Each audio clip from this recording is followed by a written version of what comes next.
The man who brutally killed an 11-year-old girl out in Texas just pled guilty and was sentenced. As the family of Audrii Cunningham delivers emotional victim impact statements, we try to make sense of this conclusion. Was it justice? Why no death penalty? And when looking at his past, could this maybe have been prevented? Welcome to Sidebar, presented by Law&Crime. I'm Jesse Weber. We're trying to make sense if justice was served after a plea deal for a child killer. We're talking about Don Steven McDougal. The 43-year-old pled guilty to one of the 2 counts of capital murder he was facing in connection with the savage killing of 11-year-old Audrii Cunningham. This is out of Livingston, Texas. It's about 70 miles from Houston. This was the girl who was reported missing back in February of last year after she never made it to school. And 5 days later, her body was found in a river tied to a rock. The medical examiner concluded that the 5th grader died from homicidal violence, including blunt head trauma. And McDougal, he was a family friend, lived on a trailer on the family's property, according to CNN. This is a guy with a criminal history, and we're going to talk about that. He had the responsibility of taking Audrii to her bus stop the morning that she vanished. What was the evidence against him, aside from the fact that he was supposed to be watching her? Well, he lied about where he was and what he was doing. There was also video footage. There was cell data. The rope that was used in connection with tying her down was apparently consistent with rope that was found in McDougal's car, according to court documents. And now he has pled guilty. And as part of that plea agreement, he gets life in prison without the possibility of parole. According to Click 2 Houston, that means his other capital murder count was dropped, indicating the prosecution could have potentially been able to present more evidence for that charge, but not clear what that evidence was, and it wasn't disclosed to the defense. Additionally, Click 2 Houston has also reported that the prosecutors dropped McDougal's other 4 pending criminal cases per this deal, and it's not because there wasn't enough evidence to convict him in those cases, but they say as a matter of practicality, it didn't make sense because he's facing life in prison now. Those other charges wouldn't have really affected that. Polk County Criminal District Attorney Shelley Bush-Sitton released a statement saying, the Polk County District Attorney's Office is announcing today that Don Steven McDougal has accepted responsibility for his actions in the kidnapping and murder of Audrii Cunningham. Don Steven McDougal will spend the rest of his life behind bars without the opportunity to appeal or seek parole.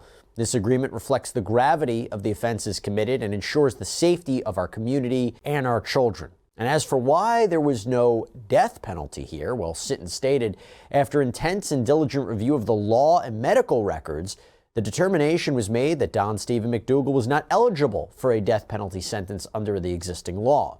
This resolution ensures that McDougal is being punished to the fullest extent available under the law and spares the family the emotional toll of a prolonged trial and appeal process. Now, before we get into what was said at his sentencing hearing, and there were some things that were said, I want to bring on Texas attorney Jeffrey B. Simon to talk more about this. Jeffrey, thanks so much for coming here on Sidebar. We appreciate it. Thanks for having me. Overall thoughts on this crime before we even get to the law of it? I mean, I'm curious, was this a case that was talked about a lot in your state? It's not every day you hear about an 11-year-old who's killed and found in a river tied to a rock like this. Your overall thoughts on the actual crime?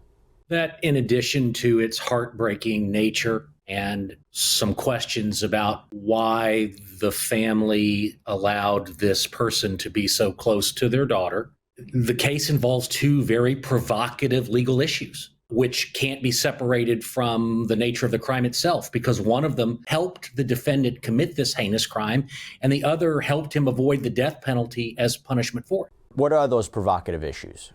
Well, Mr. McDougal, the defendant, had, as you point out correctly, previously pled guilty to having committed a sex crime against a child, specifically enticement of a child. But because he pled to a misdemeanor rather than a felony, he wasn't required to register as a sex offender in Texas. And that legal loophole proved to be very consequential in this case, at least according to Audrii's family, because they say they checked the registered sex offender list and he wasn't on it. And they say that had they seen his name, they would have never allowed him to be so close to them and, more importantly, to Audrii. I'm going to get into his criminal history in a second, but look, the stories that we cover on Sidebar show that the world can be a pretty scary place. It's true. And for those of you thinking, how do I even go about protecting myself from all that's out there? Well, I'll tell you what, if you think about protecting your home, I mean, what property is more important than to protect than that?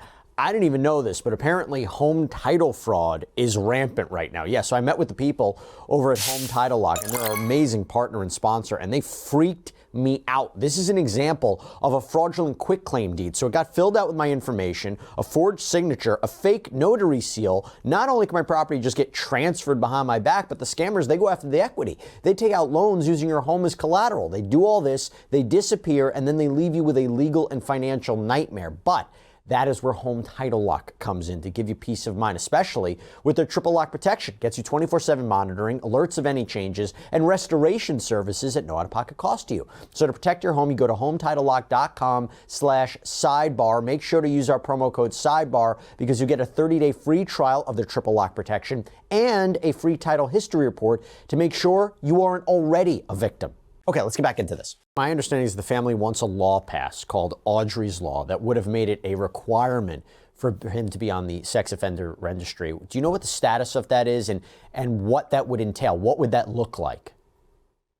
Well, I don't yet know what the status is insofar as I can tell you that the Texas legislative session just started.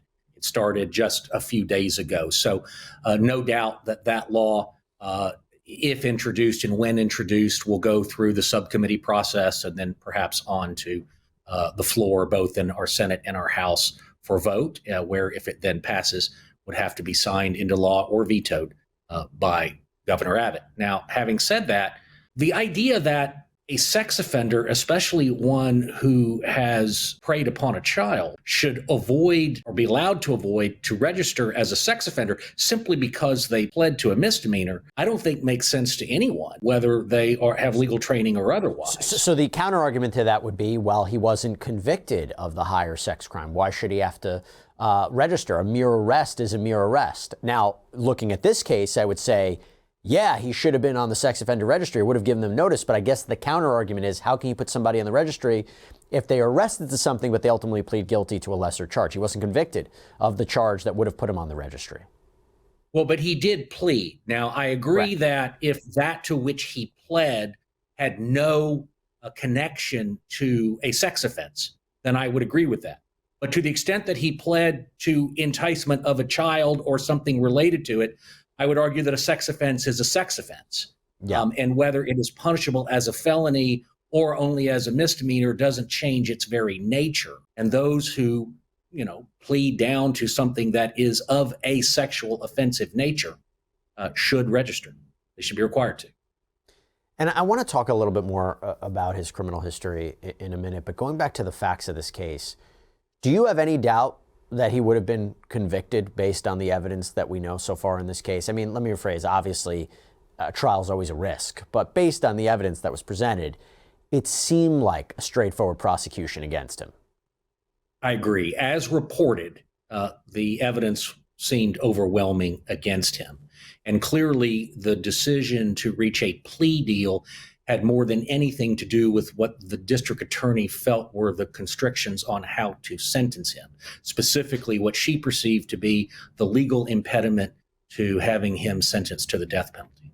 Is this justice, though? Is this justice in the sense that, yes, he's going to be spending the rest of his life in prison, no opportunity for appeal, no opportunity for parole, but one of his other charges was dropped? The other 4 cases were dropped. We could talk about the death penalty. The idea here is there was something in his background that made the death penalty impossible, whether it was the impediments of the law and the medical records. Because according to 6ABC, the DA's office had indicated that under Texas law, if there is a documented intellectual or developmental disability, that would limit a prosecutor's ability to seek the death penalty. So in other words, what I'm asking is this justice?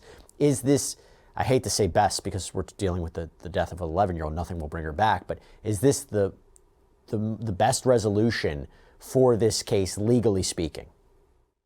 Yes, if the district attorney is correct in her assessment that Mr. McDougal is so severely mentally impaired that he falls within the ambit of people that, according to the Supreme Court decision of Atkins versus Virginia in 2002, cannot be sentenced to death because their mental defect is so extreme that sentencing them to death for crimes they commit would be cruel and unusual punishment in violation of the Eighth Amendment. If he, according to his medical records, really fits within that spectrum, then yes, it's the best possible outcome or sentencing relative to that, because at least he will be in jail for the rest of his life where he cannot hurt anyone outside of the prison, and the death penalty is otherwise not an option.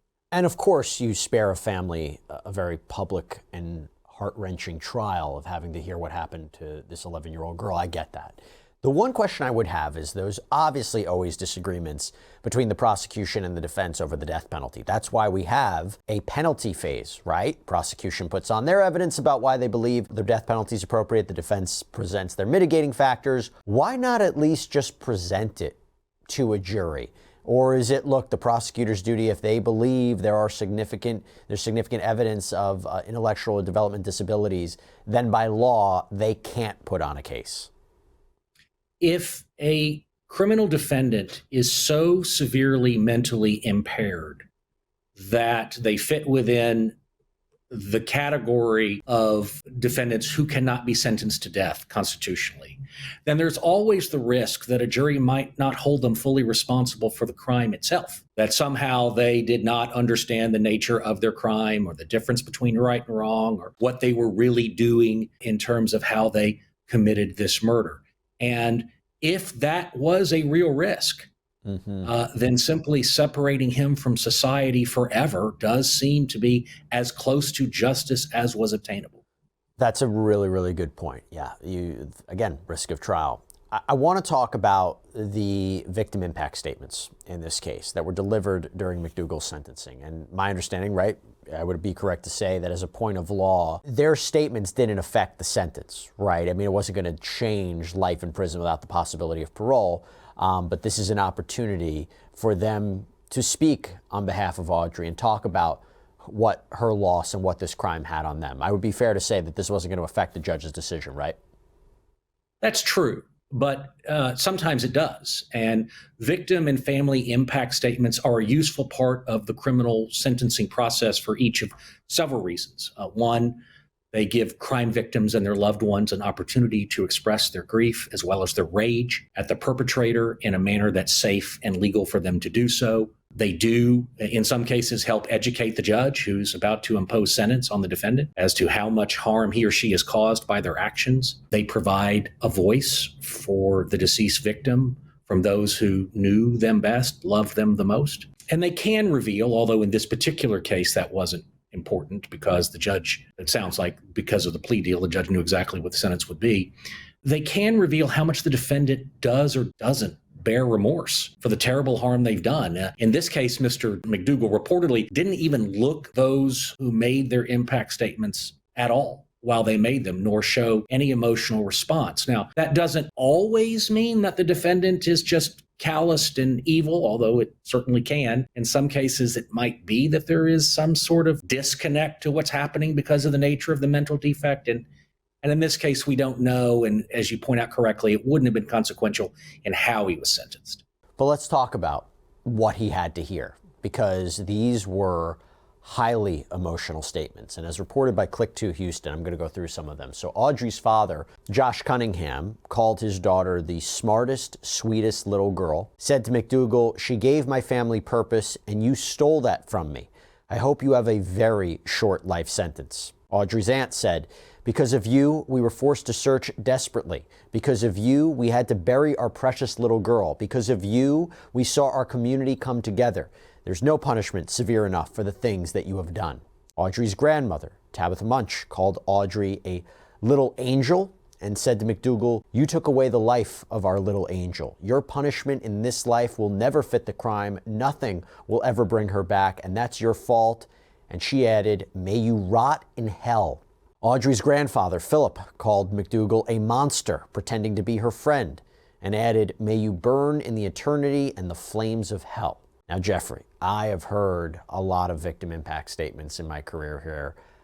You know, this is some of the most difficult moments in our legal system in a trial. Your thoughts on what this family had to say? Well, obviously they spoke incredibly powerfully and painfully. And, it's a stark reminder that when a heinous crime like this is committed, it doesn't just end one life, it it changes many for the remainder of theirs. I was struck by the comment, "I hope you have a very short life sentence," from Josh Cunningham, because one of the unspoken things in a room like that in those moments, people think about it, he was vaguely referring to it, is vigilante justice in prison. Mr. McDougal is not going to county jail. He's going to a penitentiary for the rest of his life. And county jail is a tough place, but a penitentiary is a whole other matter, and can be especially so for inmates who commit crimes against children, which is what he did. And in no way, shape, or form am I suggesting that vigilante justice in prison is a good thing, but it does happen. And I do think that it was interesting that, at least as I interpreted it, Mr. Cunningham was at some level alluding to that possibility. And I will tell you, this guy is no stranger to a life behind bars, because now let's go into his criminal history. So it was reported by CNN that we talked about before. He was convicted of enticing a child in 2007, pleaded no contest, sentenced to 2 years behind bars. In fact, according to People magazine, that victim was 10 years old when she was assaulted by McDougal, namely him trying to take down her pants. She had to fight him off.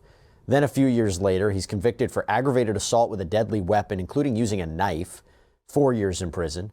And apparently, when he was named as a suspect in Audrii's murder, he was already in custody on an aggravated assault with a deadly weapon charge, as per court documents that were obtained by KHOU 11. He apparently stabbed a man in the back. Now, it was reported by Click 2 Houston that Audrii's grandparents knew about his past, but they wanted to give him a second chance. But they weren't aware of the sex crime charge because, as we mentioned, he wasn't on the sex offender registry, and they say that he should have been. And as I mentioned, they want a law passed that would change that. According to Fox 26 Houston, her grandfather, Philip, said, "Our granddaughter was the second victim of his because of a loophole in the law that allowed him not to register as a sex offender. That was the only reason he was allowed to stay at our house. We were asked and we agreed to help him, and we've suffered the consequences." So it's really chilling to think about that, Jeffrey, when we talked about the idea of what would have happened if he was on the registry. But just think about his past. And the main question I have in a lot of these cases is somebody who continually breaks the law, how are they out? How is it possible they're out to commit more crimes? I don't have a perfect answer to that, insofar as I don't know what the circumstances were involving the release from prison from one crime that he committed to the next. But I think that one of the questions that's implied is, why did the family allow someone with this known violent criminal past to be so close to them, both in proximity and in terms of entrustment with their child? He was supposed to take the child to school. And I am not implying in any way that any member of the family is responsible for Audrii's death. That's not fair, and it's not true. But a lot of that criminal history was known to the family, apart from the enticement of a child.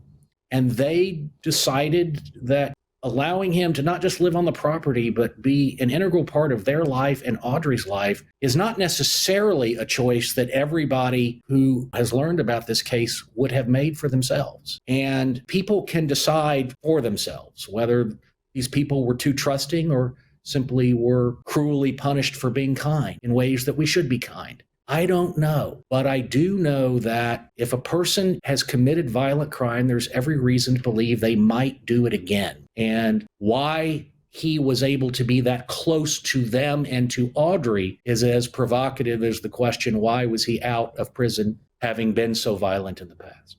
Yeah, and I don't have easy answers for that, for these difficult questions. But look, at the end of the day, this is some measure of closure for this family. Him being locked away, just a really tragic situation. And I appreciate you coming on, Jeffrey, to talk more about this. Jeffrey B. Simon, thanks so much. Appreciate it. Thank you, too. My great pleasure. All right, everybody, that's all we have for you right now here on Sidebar. Thank you so much for joining us. And as always, please subscribe on YouTube, Apple Podcasts, Spotify, wherever you get your podcasts. I'm Jesse Weber. I'll speak to you next time.